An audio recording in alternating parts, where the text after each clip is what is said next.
If you're stuck in the mental rut of shooting real estate and can't figure out how to photograph compositions for architecture and design, here are 7 tips that will help you out. Number 1, recognize that your goal is to inspire and evoke emotions, not to show the layout of a space. Let me say that again. Your intention is not to simply show what the place looks like. Your images are meant to give a vibe and a feeling and a mood while showing the important details that a specific client put into the project. A&D images should communicate ideas from and tell stories written by the company who hired you. This is a completely different way of thinking, so a big shift has to take place in your mind to put this into action.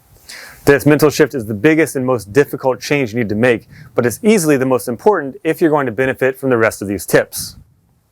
Number 2, get out of the corner. Shooting wide from the corner is standard protocol for real estate photography. So one way to learn how to compose A&D shots is to force yourself to stop doing what you're used to. When you feel yourself walking back towards the corner, stop yourself in your tracks and make your brain do the opposite of what feels familiar and comfortable. Instead, go to the center of the room.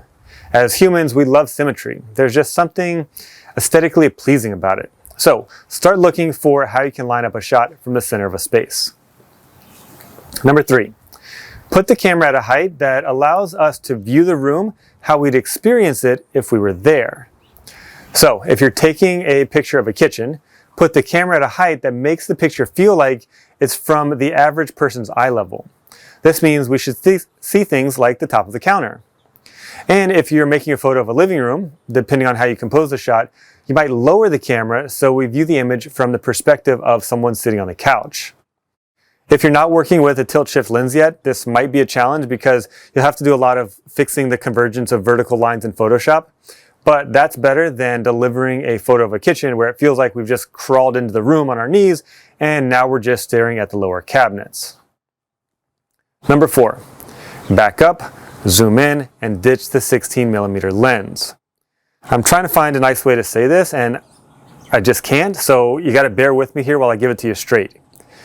Most rooms shot at 16mm simply don't look good. Anything wider than 50mm, which is what the human eye sees, is considered wide angle, and anything wide gets distorted. And the wider you go, the more distorted things become, especially at the edge of the frame and when they are close to the camera. But here's the good news. You almost never need to show an entire room anyway for A&D compositions. So back up as far from your subject as possible and zoom in to 35 or 50mm as often as you can. And I promise it's a lot more often than you think once you force yourself to break those old habits. Now, I want to pause for just a second and give a little disclaimer of sorts. I'm using words like architecture and design, or A&D for short, as a catch-all phrase. This refers to shooting houses, buildings, or other spaces that are not real estate shoots. This could include a house that is shot for an architect, interior designer, or a builder, but it could also include a restaurant, medical facility, or corporate office. And in terms of clients, it could refer to a retail store, a product manufacturer, or any other number of other companies that would hire you to capture a built environment. With that said, I'm trying to give you broad ideas here to get you headed in the right direction, so please remember that I'm speaking in generalities and all rules are meant to be broken. If you need more specifics than what can fit into an 8-minute video, check out some of the educational resources I have at adamtaylorphotos.com/education, or you can reach out to me directly to schedule a one-on-one consulting call so we can do a deep dive on any and all of the tips in this list. Okay, back to it.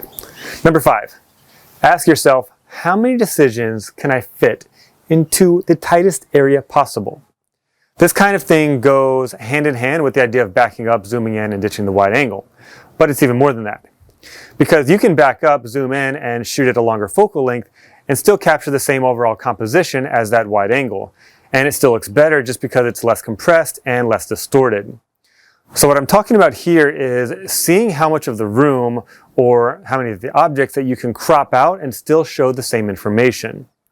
So for example, if you're shooting a bedroom for a designer and they want to show off the headboard, pillows and bedding, floor and rug, nightstand and hardware, bedside lamp, and wallpaper, how little of each of those items do you really need to show in order for us to understand what that room looks and feels like? Spoiler alert, it's definitely not the entire room.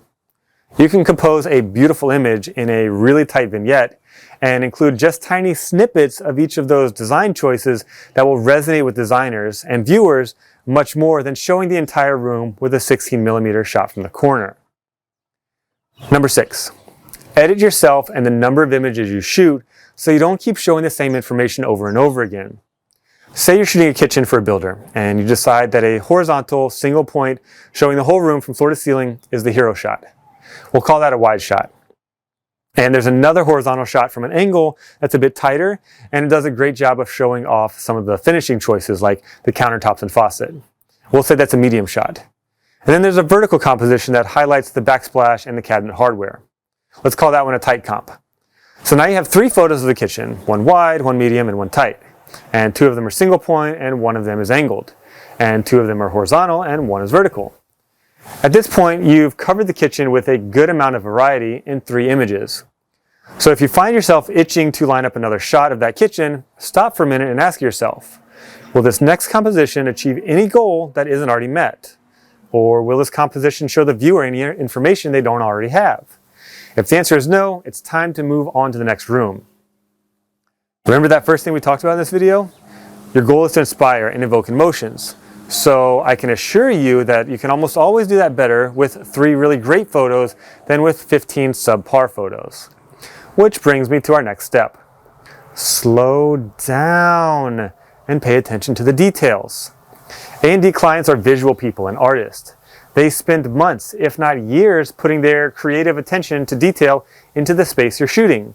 So take that into consideration when you capture their work. How things spatially line up or visually overlap in the frame, how well balanced the image is from top to bottom and left to right. All of these things translate into a stronger composition and overall image. If the things don't line up the way you'd like, change them. Either take time to move or adjust the camera, or take time to alter the scene. It's okay to move furniture. There's no problem experimenting with the numbers of pillows on the couch.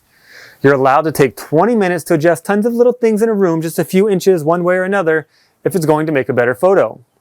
Your clients didn't rush their creative process when designing the space, so don't rush yours when photographing it.